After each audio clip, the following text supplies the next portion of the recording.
পুকুরের ঘাটে যাওয়ার সময় ডেকে দিয়ে গেলাম। ওদিকে আমার রাজ্যের কাজ হয়ে গেল, আর এদিকে বুড়োর ঘুম থেকে ওঠার নাম নেই। হ্যাঁ, এই ওঠো ওঠো বলছি, ওঠো। ঘুমটা যেই একটু জমাট বেঁধেছিল অমনি খেপা ষাঁড়ের মতো ঠেলা মেরে আর দাঁড় কাকের মতো চেঁচিয়ে দিল আমার ঘুমের 12টা বাজিয়ে। এই কি বলে কি তুমি? আমি খেপা ষাঁড়, আমি দাঁড় কাক?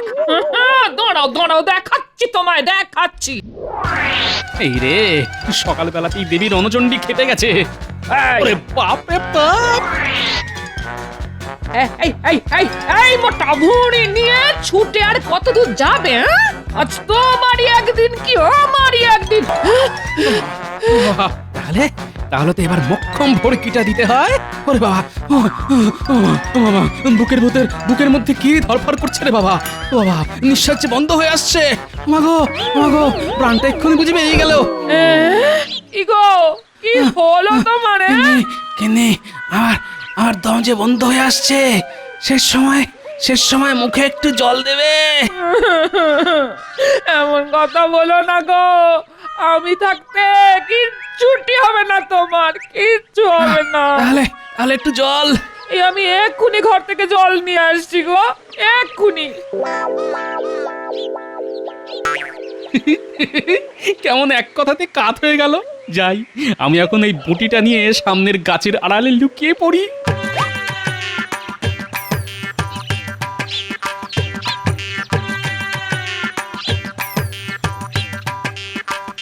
আরে মানুষটা কোথায় গেল? এই তো এখানে শুয়ে কাতরাচ্ছিল। গিন্নি টুকি। তুমি? হ্যাঁ আমি, জলজ্যান্ত আমি। তাহলে তোমার শ্বাসকষ্ট সেটা সত্যি নয়? তোমার বটির কোপ থেকে বাঁচার জন্য সবটাই ছিল অভিনয়। বুড়ো, তোমার পেটে পেটে এত? ঠিক আছে, একবার বাড়ি এসো, দেখো দেখো তখন তোমার কি করি।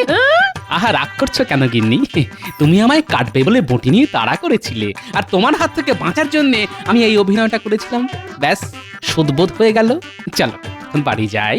গিন্নি গিন্নি, রাগলে না, এখনো তোমায় খুব সুন্দর লাগে গো। মরণ।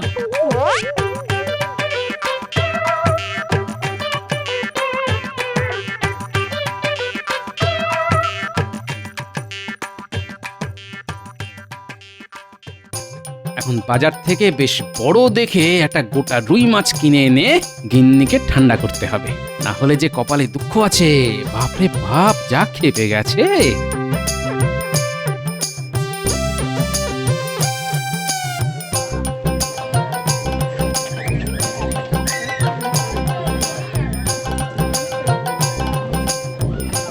বাহ, বেশ সুন্দর রুই তো।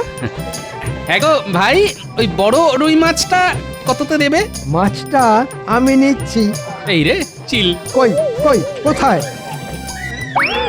কই আকাশের চিল কোথায়? চিল তো এখানে। কেমন টুক করে মাছটা তুলে নিল। গোপাল গোপাল, এটা কিন্তু ভালো হলো না। মাছটা আমি নেব বলেছিলাম। কিন্তু আমি যে তারও আগে দর করেছিলাম, তাই মাছের ওপর আমারই অধিকার। ভাই এখন আমি চলি। হ্যাঁ, দামটা না হয় কালকে এসেই দিয়ে যাব। কাজটা কিন্তু ভালো করলে না গোপাল, এর শোধ কিন্তু আমি তুলে নেব।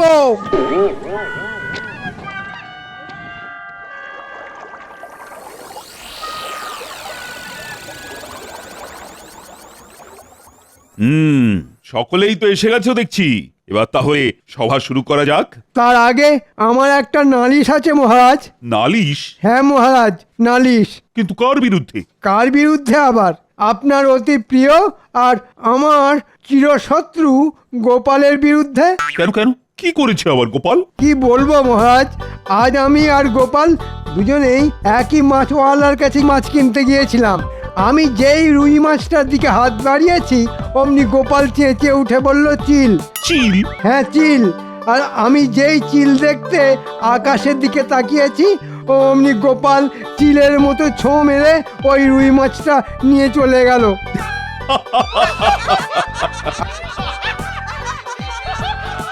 আপনি হাসছেন মহারাজ? তো হাসবো না, তোমার মতো একটা ধেড়ে লোককে চিলের ভড়কি দিয়ে গোপাল মাছ নিয়ে চলে গেল। সত্যি গোপালের বুদ্ধির জবাব নেই। এটাকে বুদ্ধি বলে না মহারাজ, এটাকে বলে দুষ্ট বুদ্ধি, মানে দুর্বুদ্ধি। কি গোপাল, মন্ত্রী কি বলছে? আসলে মুখের মাছটা চলে গেছে তো, তাই রাগে অন্ধ হয়ে মন্ত্রী মশাই এসব বলছেন। উনি হয়তো ভুলে গেছেন যে আমার পুরো মাথা জুড়েই বুদ্ধি। দরকার হলে এই মাথা থেকে সুবুদ্ধি বের করি, আবার প্রয়োজন মতো কখনো কখনো মন্ত্রী মশাইয়ের কথা মতো দুর্বুদ্ধি। বেড়ে বলেছ গোপাল, দরকারে সুবুদ্ধি আবার প্রয়োজনে দুর্বুদ্ধি। গোপালের কথায় তাল না দিয়ে একটা সুবুদ্ধির পরীক্ষা নিন দেখি। ঠিক আছে, তাই হবে। সুবুদ্ধির একটা পরীক্ষা নেব আমি। তবে শুধু গোপাল নয়, পরীক্ষা দিতে হবে তোমাদের সবাইকে।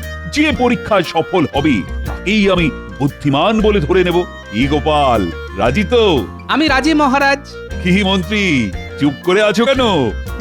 মানে যদি সত্যিকারের বুদ্ধির পরীক্ষা হয় তাহলে দেখবেন গোপালকে হারিয়ে একেবারে ভূত করে দেব। ঠিক আছে, কালই তাহলে তোমাদের বুদ্ধির পরীক্ষা হবে। এই শোনো, কাল যেন তেন প্রকারেণ গোপালকে বুদ্ধির পরীক্ষায় হারাতেই হবে। উমা, গোপালকে হারানো যে বড্ড শক্ত কাজ। ওরে বাবা, এ তো মাথায় ভেঙে পড়লো বাজ। দেখুন মন্ত্রীমশাই, গায়ে আমার যত জোরই থাকুক না কেন, ওই বুদ্ধি শুদ্ধি যে বড্ড কম। আমি চিকিৎসক মানুষ, জ্ঞান থাকলেও বুদ্ধি নেই। আহা, কি কথাই শোনালেন সব। বুদ্ধি নেই, বুদ্ধি নেই। ঠিক আছে, বুদ্ধির পরীক্ষায় আমি গোপালকে বুঝে নেব। মহারাজের কাছে প্রমাণ করে ছাড়বো যে গোপালের থেকে আমিও কিছু কম যাই না। আমি আপনার সাথে আছি মন্ত্রী মশাই। যেমন করেই হোক কাল গোপালকে একেবারে লেজনাং গোবরাং করে ছেড়ে দিতে হবে। বেটা টেকোটার খুব বুদ্ধির অহংকার।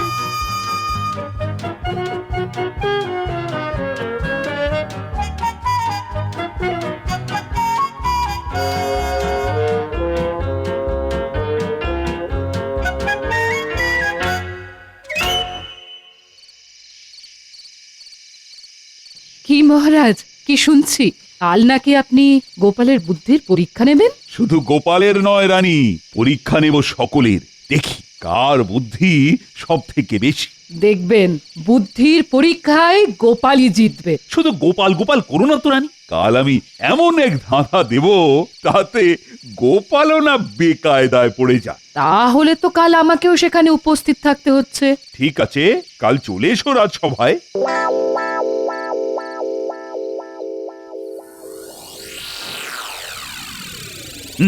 তাহলে শুরু করা যাক বুদ্ধির পরীক্ষা। কি করে শুরু করবেন মহারাজ? আমাদের বুদ্ধির চূড়ামণি গোপাল যে এখনো গড়হাজির। আমি এসে গেছি মহারাজ। বাহ বাহ বাহ, এই তো গোপাল এসে গেছে। বাবা, আমি ঠিক জানতাম যে গোপাল গা ঢাকা দেবার পাত্র নয়। আমার উপর এই আস্থার জন্য অজস্র ধন্যবাদ মহারাজ। তাহলে শুরু হোক বুদ্ধির খেলা। আজ তোমাদের প্রমাণ করতে হবে যে বন্ধ সমান সমান খোলা। কি আমার প্রশ্নটা সকলে বুঝতে পেরেছো তো? ঠিক বুঝতে পারলাম না মহারাজ। আচ্ছা, আবার বলছি, প্রমাণ করতে হবে যে বন্ধ সমান সমান খোলা। এ আবার কেমন প্রশ্ন মহারাজ? হ্যাঁ, বন্ধ আর খোলা কি এক? হ্যাঁ, বন্ধ মানে বন্ধ আর খোলা মানে খোলা। তাহলে বন্ধ সমান সমান খোলা হবে কি করে? সেটাই তো প্রশ্নের মজা। যার ঘটে বুদ্ধি আছে সেই ঠিক প্রমাণ করে দিতে পারবে যে বন্ধ সমান সমান খোলা। কি মন্ত্রী, তুমি পারবে তো? হ্যাঁ, মানে চেষ্টা করব মহারাজ। বেশ, তাহলে করো। কি গোপাল, তুমি কিছু বলো। আগে সকলে বলেনি, আমি না হয় সব থেকে শেষে বলবো। তাহলে চটপট বলে ফেলো, কারা কারা পার। আমি পারবো না মহারাজ। ও আমার দ্বারা হবে না, এ খুব শক্ত প্রশ্ন। না মহারাজ, আমি নাহি পারিব, কেবল দাঁড়িয়ে দাঁড়িয়ে হারিব। বুঝতে পেরেছি, তোমাদের কারো দ্বারা হবে না। এই মন্ত্রী, মানে আমি তো মনে মনে চেষ্টা করে যাচ্ছি মহারাজ। তোমার দৌড় আমি বুঝে গেছি। গোপাল, তুমি না হয় এই প্রশ্নের সমাধান করো। সমাধান তো করা যেতেই পারে মহারাজ, কিন্তু এই রাজসভায় দাঁড়িয়ে তো এই প্রশ্নের সমাধান করা যাবে না। ব্যাস হয়ে গেল গোপালের বাহানা। আরে বাবা, যে পারবে সে তো এখানে দাঁড়িয়েই সমাধান করতে পারবে। না মন্ত্রী মশাই, এ প্রশ্নের উত্তর হাতে কলমে করে দেখাতে হবে। আর তার জন্যে আমার চাই একটা বড় দরজা, একটা কৃষ্ণ ফলক ও খড়িমাটি। ওরে বাবা, এত সব! হ্যাঁ মহারাজ, এত সব। তাহলে চলো আমার ঘরের সামনে, বড় দরজা ওখানেই পেয়ে যাবে। কিন্তু এই মুহূর্তে কৃষ্ণ ফলক আর খড়িমাটি কোথায় পাওয়া যাবে? কোনো চিন্তা নেই মহারাজ, দুজন রক্ষী পাঠিয়ে দিন, তারা পাঠশালা থেকে কৃষ্ণফলক আর খড়িমাটি নিয়ে আসবে। রক্ষী, আজ্ঞা করুন মহারাজ। এক্ষুনি পাঠশালা থেকে কৃষ্ণ ফলক আর খড়িমাটি নিয়ে এসো। ঠিক আছে মহারাজ। কি গোপাল, এই দরজা চলবে তো? চলবে না মানে? একেবারে উড়ে উড়ে চলবে। বাহ, নিয়ে এসেছো, হ্যাঁ, ঠিক আছে। এই দেওয়ালের গায়ে ঠেস দিয়ে দাঁড় করাও, আর খড়িমাটিটা আমার হাতে দাও।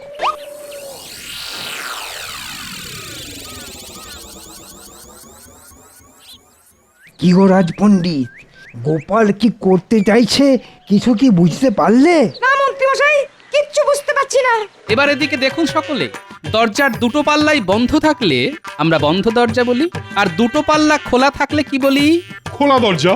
এক্ষেত্রে একটা খোলা আর একটা বন্ধ, তার মানে খোলা সমান সমান বন্ধ।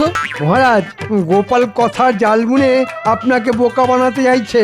হ্যাঁ মহারাজ, অঙ্ক দিয়ে গোপাল আমাদের পুরো ব্যাপারটা বুঝিয়ে দিক।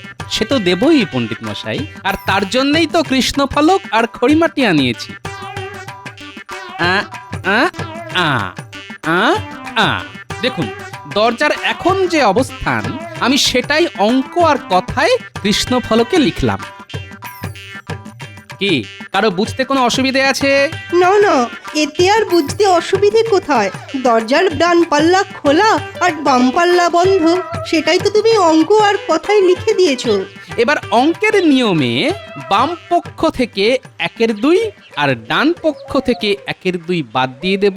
কি পণ্ডিত মশাই, বাদ দেওয়া যায় তো? হ্যাঁ, সে তো অবশ্যই যায়।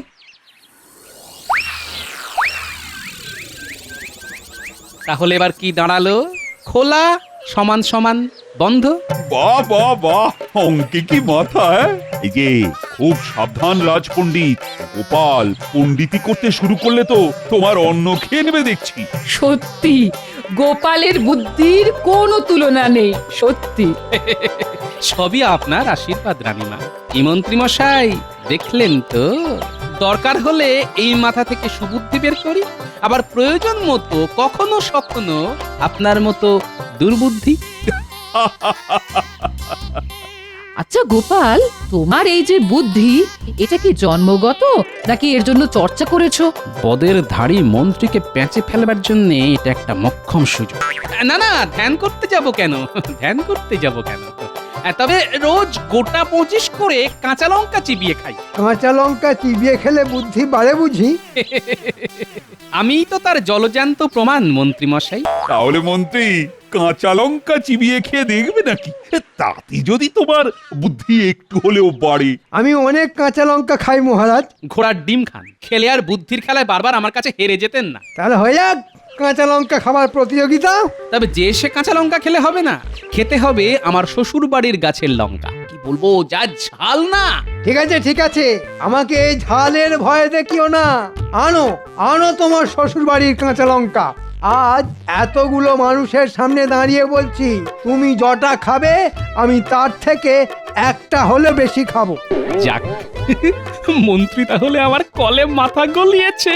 তাহলে কালই হয়ে যাক। কাল তো হবে না মহারাজ, আসলে শ্বশুর বাড়ি থেকে আনতে তো 2 দিন মতো লেগে যাবে। তাহলে 2 দিন বাদেই হোক। ওই 2 দিন কিন্তু আমি রাজসভায় আসতে পারবো না মহারাজ। ঠিক আছে, এই 2 দিন তোমার ছুটি। বারে বা, 2 দিন বেশ ফোকটে ছুটি মঞ্জুর হয়ে গেল। আমি তাহলে কালই কাঁচা লঙ্কা আনতে চলে যাব। আর 3 দিনের দিন প্রতিযোগিতা। একটা কথা মহারাজ, প্রতিযোগিতায় জিতলে কিছু পুরস্কার মিলবে তো? অবশ্যই মিলবে, গুনে গুনে 10টা মোহর। বাবা, 10 মোহর! ও আশায় ছাই ঢেলে দাও গোপাল, কারণ পুরস্কারটা আমি পাচ্ছি। দেখা যাক।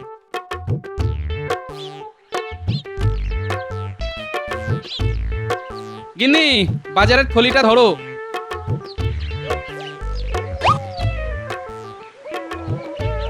শোনো, ওর মধ্যে 52টা কাঁচা লঙ্কা আছে। একটা তুমি চিবিয়ে খাবে, আর বাকি 51টা যত্ন করে বাটির মধ্যে তুলে রাখবে। মরণ দশা, বলি আমি বা একটা খাবো কেন, আর 51টাই বা যত্ন করে বাটির মধ্যে তুলে রাখতে যাব কেন?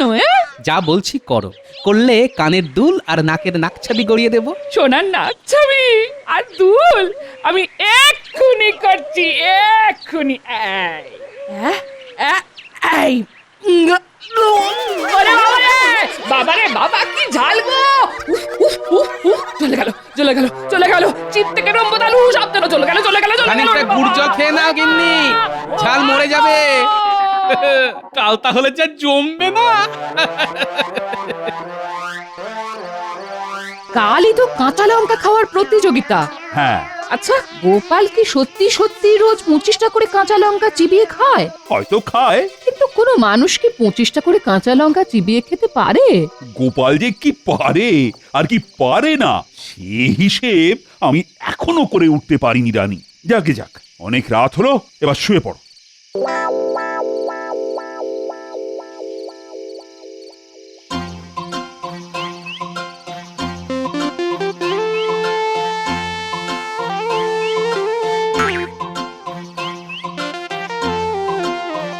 হ্যাঁ গো, রাতের বেলা লঙ্কা নিয়ে সব কি করছো বলো তো? কারুশিল্পী করছি গিন্নি, কারুশিল্পী। কারুশিল্প মানে? তুমি যেমন পটলের দোলমা বানাও, আমিও তেমনি কাঁচা লঙ্কার দোলমা বানাচ্ছি। ঠিক বুঝলাম না। আচ্ছা, পটলের দোলমা বানাতে তুমি ঠিক কি কি করো? ঠিক আছে, আমি বলে দিচ্ছি। প্রথমে পটলের মোটার দিকটা কেটে সরনা দিয়ে ভেতরের বীজ বের করে নিয়ে তার মধ্যে মাছ কিংবা ছোলার ডালের পুর ভরে দাও, তাই তো? হ্যাঁ, তাই তো করি। আমিও ঠিক তাই করছি।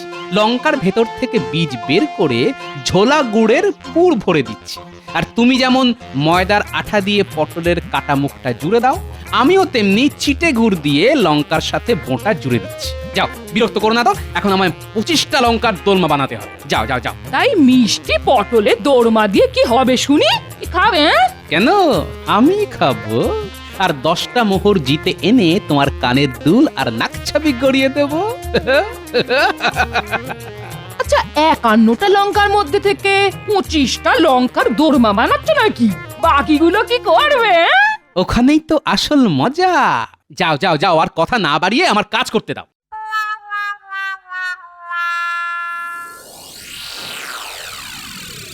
আজই গোপাল আর মন্ত্রীর মধ্যে ঝাল লঙ্কা খাওয়ার প্রতিযোগিতার কথা সকলের মনে আছে তো?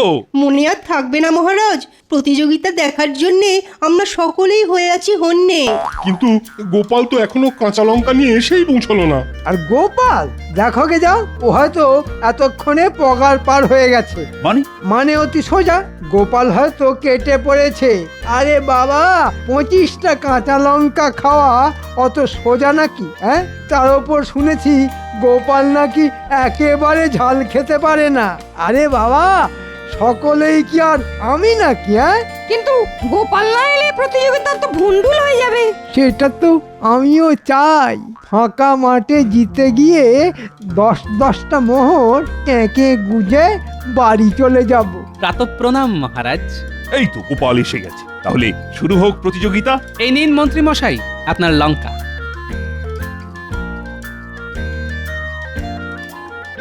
আর এটা আমার। নিন, শুরু করুন।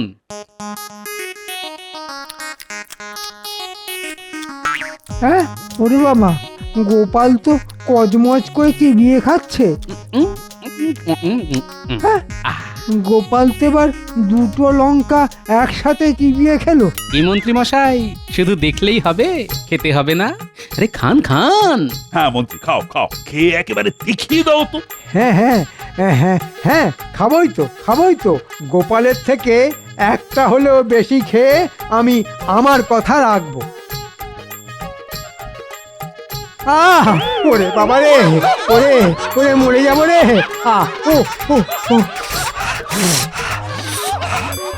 চলে গেল, মুখ পেট সব জ্বলে গেল। কি মন্ত্রী তো মাটিতে শুয়ে পড়লো। এই রাজবৈদ্য, একবার দেখো তো। না মহারাজ, নারী ওই সামান্য চঞ্চল হলেও ভয়ের কিছু নেই। আসলে ওই ঝালের চোটে তারও সে উনি ওই রকম করছেন। কি মন্ত্রী মশাই লঙ্কা খাবেন না? খান। আমি আর ওর মধ্যে নেই। ওরে বাবা, ও ও তাহলে প্রতিযোগিতায় আপনি হেরে গেলেন তো? হ্যাঁ হ্যাঁ হ্যাঁ হ্যাঁ হ্যাঁ হ্যাঁ উ উ হ্যাঁ হ্যাঁ হ্যাঁ হেরেছি। তাহলে ওই 10টা মোহর ও সব তোমার, ও সব তোমার উ উ হা হা। তাহলে দিন মহারাজ 10টা মোহর। এই মোহর ভাঙিয়ে গিন্নিকে কানের দুল আর নাকছাবি গড়িয়ে দেব মহারাজ। এই নাও 10টা মোহর। আচ্ছা গোপাল, আমি যতদূর জানি তাতে তুমি তো ঝাল খেতে পারো না। পারি না তো রানীমা। তাহলে টপাটপ করে এতগুলো ঝাল লঙ্কা খেলে কি করে? আগে ঝাল লঙ্কার পরিবর্তে আমি তো মিষ্টি লঙ্কা খেয়েছি রানীমা। মানে লঙ্কা আবার মিষ্টি হয় নাকি? মানে অতি সোজা মহারাজ। কাল সারা রাত জেগে আমি আমার ভাগের সব লঙ্কার পেট থেকে ঝাল বীজ বের করে তার ভেতর ঝোলা গুড় ভরে দিয়ে মিষ্টি করে নিয়েছি। আর সেই মিষ্টি লঙ্কাই তো এতক্ষণ মহানন্দে চিবিয়ে খেলাম। আর আসল ঝাল লঙ্কা খেয়ে মন্ত্রী মশাই কাত হয়ে গেলেন। গোপাল, তোমার পেটে পেটে এত জোচ্চোর তোমাকে হাওয়া খারাপ, ছাড়বো না। আমি বাবা পালাই। মেরেই ফেলবো তোমায়, মেরেই ফেলবো। গোপাল দাঁড়াও বলছি, গোপাল ভালো হবে না কিন্তু।